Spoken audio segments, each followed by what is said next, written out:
আসসালামু আলাইকুম। কেমন আছেন সবাই? আশা করি ভালো আছেন। আলহামদুলিল্লাহ আমিও ভালো আছি। কাছে দূরে দেশ বা দেশের বাইরে যে যেখানে বসে প্রতিনিয়ত কৃষি খামার ও প্রাকৃতিক দৃশ্য চ্যানেলের ভিডিওগুলো দেখে থাকেন তাদের সবাইকে জানা আন্তরিক শুভেচ্ছা এবং আমার চ্যানেলটিকে যারা সাবস্ক্রাইব করেছেন তাদের জন্য রইল অসংখ্য ধন্যবাদ।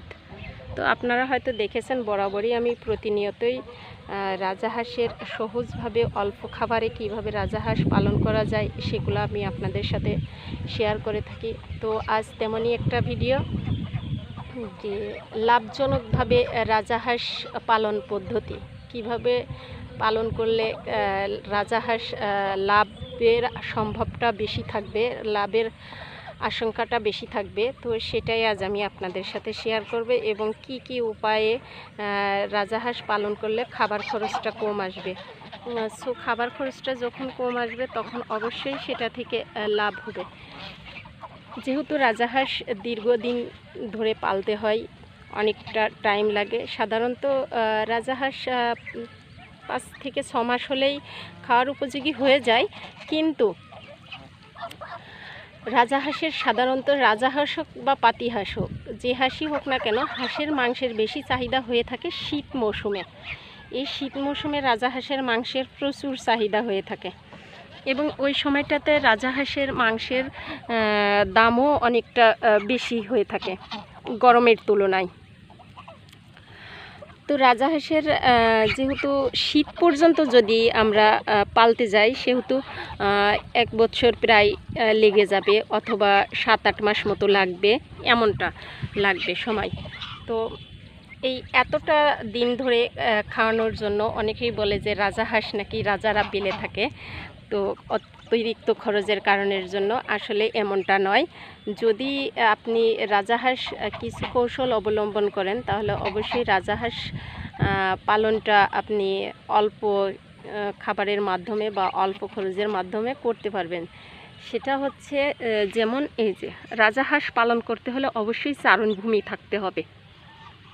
আমার এই ভিডিওটা কিন্তু রাজাহাঁস পালনকারীদের জন্য অথবা যারা খামার করেছেন সেই খামারি ভাই বা আপুদের উদ্দেশ্যে। রাজাহাঁস পালন করতে হলে অবশ্যই আপনারা ঘাসের ব্যবস্থা রাখবেন। ঘাসটা যদি আপনারা রাখেন তাহলে খাবার খরচটা খুবই কম আসবে।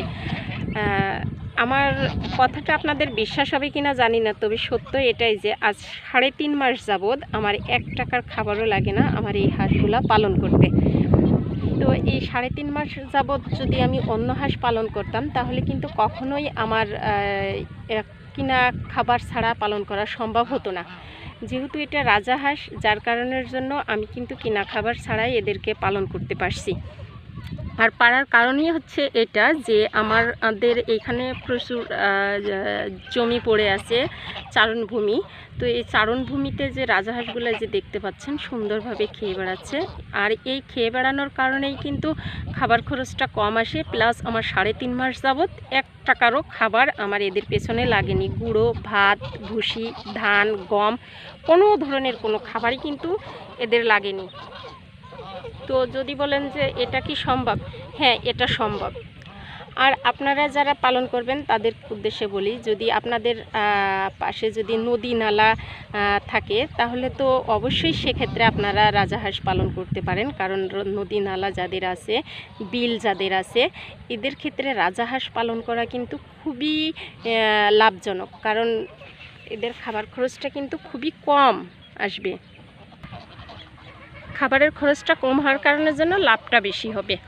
তো খাবার খরচের আরও কিছু কৌশল আছে, পথ আছে। সেটা হচ্ছে আপনারা ঘাস, যে ঘাসটা আপনাদের গরু ছাগলের জন্য জমিতে লাগিয়ে থাকেন, এদের ক্ষেত্রেও আপনি ঘাসটা লাগাতে পারেন। যদি ঘাস লাগানো থাকে, জালি যে ঘাসগুলা, ছোট্ট ছোট্ট যে ঘাসগুলা বের হয়, মানে লাগানো যে ঘাসটা 1 থেকে 1.5 হাত মতো হাইট হলে ওই ঘাসগুলা কেটে কিন্তু আপনারা ছোট ছোট করে কেটে দিতে পারেন। সেক্ষেত্রেও আপনাদের খাবার খরচ সাশ্রয় হবে। এবং কুচুরিপানা, যে কুচুরিপানাটা আছে, কুচুরিপানাটা দিলে কিন্তু এরা প্রচুর পরিমাণে কুচুরিপানা পছন্দ করে। কুচুরিপানা থেকেও ঘাসের পরিবর্তে যাদের নদী নালা কাছে আছে আপনারা চাইলে কিন্তু কচুরিপানাটা দিতে পারেন। কচুরিপানা দিলে আপনাদের খাবার খরচটা কম আসবে। তো যদি রাজাহাঁস পালনের ক্ষেত্রে যদি খাবার খরচটা কম আসে, তাহলে আমি মনে করি যে রাজাহাঁস পালন করা অবশ্যই লাভজনক। আর যদি আপনারা কেনা খাবার, দানাদার খাবার, ধান, ভুসি, খুদ এগুলা দিয়ে থাকেন বা গম ভুট্টা দিয়ে থাকেন, সেক্ষেত্রে কিন্তু খাবার খরচটা অনেকটা বেশি আসবে। হয়তোবা আপনারা ভাবতে পারেন যে ধান, গম, ভুট্টা, ভুসি এগুলা থেকে কি হাঁস হেলদি হবে, স্বাস্থ্য হবে? হ্যাঁ, এগুলা ছাড়া কিন্তু আপনার হাঁস, আমি যে টিপসগুলো বলছি, এই টিপসগুলো ফলো করলে কিন্তু অবশ্যই আপনাদের এই খাবার যে খরচটা, এটা কিন্তু সাশ্রয় হবে এবং হাঁসগুলাও কিন্তু অনেকটা হেলদি থাকবে। এই যে দেখতে পাচ্ছেন, আমার এই হাঁসটা কিন্তু মাত্র 5 মাস বয়স, তবুও মনে হচ্ছে যেন অনেকটা বড় হয়ে গেছে, ডিম দেবে এমন একটা ভাব এসেছে এদের ভিতরে। যে প্রচুর পরিমাণে এই যে কিন্তু আমার শুধুমাত্র চারণভূমিতে খেয়ে, এবং আরেকটা জিনিস আপনাদেরকে বলছিলাম যে এখন যেহেতু কাঁঠালের সিজন, কাঁঠালটাও কিন্তু দিতে পারেন। কাঁঠালটা দিলেও কিন্তু আপনার খাবার খরচটা কিন্তু সেক্ষেত্রে কম হয়। যারা গ্রামে আছেন, যাদের সাধ্য মধ্যে আছে যে বাগিচাতে কাঁঠাল আছে বা ইয়ে আছে, সেগুলা দিলেও কিন্তু হবে। আমার এই হাঁসগুলা কিন্তু এর আগের ভিডিওগুলোতে আপনাদেরকে দেখিয়েছি যে কিভাবে এরা অনেকগুলা কাঁঠাল একবারে খেয়ে ফেলতে পারে, এবং তা থেকে এদের যে পুষ্টি বা খাবারের যে চাহিদাটা পূরণ হয়, সেটা কিন্তু আমি আপনাদেরকে গত ভিডিওতে দেখিয়েছি। আপনারা চাইলে ভিডিওগুলো দেখতে পারেন, তাহলে বুঝতে পারবেন।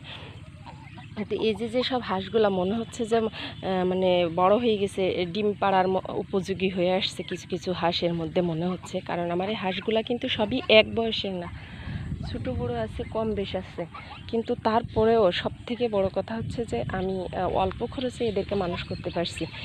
তো আপনারা এই খাবারগুলোর সাথে আরেকটা জিনিস দিতে পারেন, সেটা হচ্ছে কচুরি পানা। যদি সম্ভব হয় তাহলে কচুরি পানাটা দেওয়ার চেষ্টা করবেন। তাহলে কচুরি পানাটা দিলে হবে যে এদের খাবার খরচটা কম আসবে। তো এই সব কৌশলগুলো অবলম্বন করলে কিন্তু অবশ্যই আমি মনে করি যে রাজাহাঁস পালন লাভজনক। আর যদি মনে করেন যে না, আমি এগুলা করব না, সেক্ষেত্রে আপনি যদি কিনা খাবার খাইয়ে মানুষ করতে চান, তাহলেও করতে পারবেন, কিন্তু সেক্ষেত্রে আপনার খরচটা বেশি হবে, লাভটা কম হবে। আর লাভের উদ্দেশ্যে করতে চাইলে অবশ্যই আপনি ঘাস, লতাপাতা, যে লতাপাতাগুলো আর কি পছন্দ করে, ঘাস জাতীয় যে লতাপাতা, তারপরে কচুরি পানা, কাঁঠালের চাপিগুলা, নষ্ট কাঁঠালগুলা, এগুলো আপনারা দিতে পারেন। কুচুরি পানাও কিন্তু এদের ব্যাপক হারে ঘাসের পরিবর্তে কাজ করে থাকে। যাদের কুচুরি পানার ব্যবস্থা আছে তারা অবশ্যই কিন্তু কুচুরি পানা দেওয়ার চেষ্টা করবেন।